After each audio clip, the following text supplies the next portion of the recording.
রাঙামাটির পর্যটনের প্রতীক ঝুলন্ত সেতু প্রতি বছর বর্ষায় কাপ্তাই হ্রদের পানিতে ডুবে যায় কয়েক মাসের জন্য। সেতুটি অপরিকল্পিতভাবে নির্মাণ হওয়ায় এমন পরিস্থিতি তৈরি হচ্ছে বলছেন বিশেষজ্ঞরা। রাঙামাটি জেলা রিপোর্টার শঙ্কর হোরের তথ্য ছবিতে দেখুন ডেস্ক রিপোর্ট। ৮০ দশকে দুই দ্বীপকে যুক্ত করতে তৈরি করা হয়েছিল ৩৩৫ ফুট দীর্ঘ এই ঝুলন্ত সেতু। কালক্রমে এটি রাঙ্গামাটির অন্যতম আকর্ষণে পরিণত হয়েছে। তবে কাপ্তাই হ্রদের পানির হিসাব মেনে সেতুটি নির্মাণ করা হয়নি বলে মনে করেন স্থানীয়রা। ফলে গত এক দশক ধরে বর্ষা মৌসুমে পানির স্তর বাড়লেই নির্দিষ্ট সময়ের জন্য সেতুটি হ্রদের পানিতে তলিয়ে থাকে। কাপ্তাই হ্রদ নির্মাণের সময় বাঁধের নিরাপত্তা বিবেচনায় সর্বোচ্চ পানির স্তর ধরা হয়েছিল ১০৯ ফুট। অথচ বর্তমানে মাত্র ১০৫ ফুট পানি হলেই ডুবে যায় রাঙ্গামাটির প্রতীক হিসেবে পরিচিত ঝুলন্ত সেতুটি।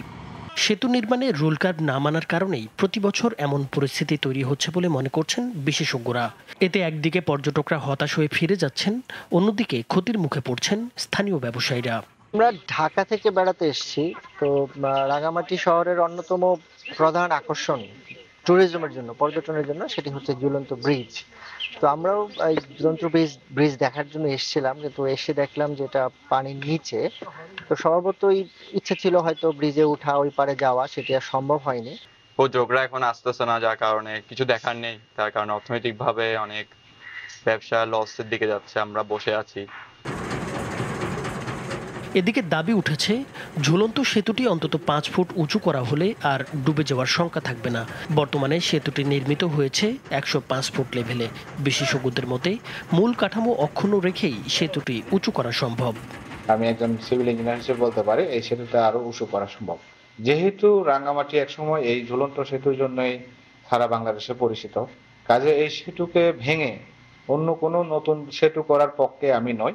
এই সেতুকে রেট্রো রিফ্লেক্টিং পদ্ধতিতে মজবুতীকরণ করে আর একটু তাকে উঁচু করে, পানির উপরে যেন পানিতে নিমজ্জিত না হয়, উঁচু করে নির্মাণ করলে, আর একটু সুন্দর করলে, তাহলে এইটা পর্যটকদের জন্য সুবিধা হবে এবং রাঙ্গামাটির যে আমাদের একটা এই সেতুর যে একটা ঐতিহ্য, এটা থাকবে, অক্ষুণ্ণ থাকবে। সেতু সংস্কারের উদ্যোগ নেওয়ার কথা জানিয়েছে রাঙ্গামাটি পর্যটন কর্পোরেশন ও পার্বত্য জেলা পরিষদ।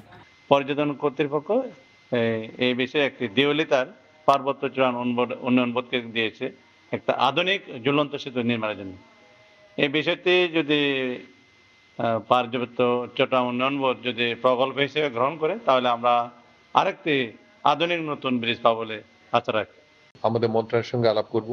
এখানে আমি একটা ব্যয় কত হতে পারে সেটা আমি দেখেছি, প্রায় ৩০ কোটি টাকার মতো লাগতে পারে আর নতুন একটা সেতু করতে গেলে। এটা উপদেষ্টা মহোদয়ের সঙ্গে আলাপ করব আগামীতে যাতে এই ঝুলন্ত সেতুটাকে আমরা আরো সুন্দরভাবে ব্যবস্থা নেওয়া যায়, সেটা আমরা চেষ্টা করব। দেশের পর্যটকদের কাছে রাঙ্গামাটির ঝুলন্ত সেতু শুধু একটি সেতু নয়, বরং পাহাড় হ্রদে ঘেরা এই জনপদের সৌন্দর্যের প্রতীক।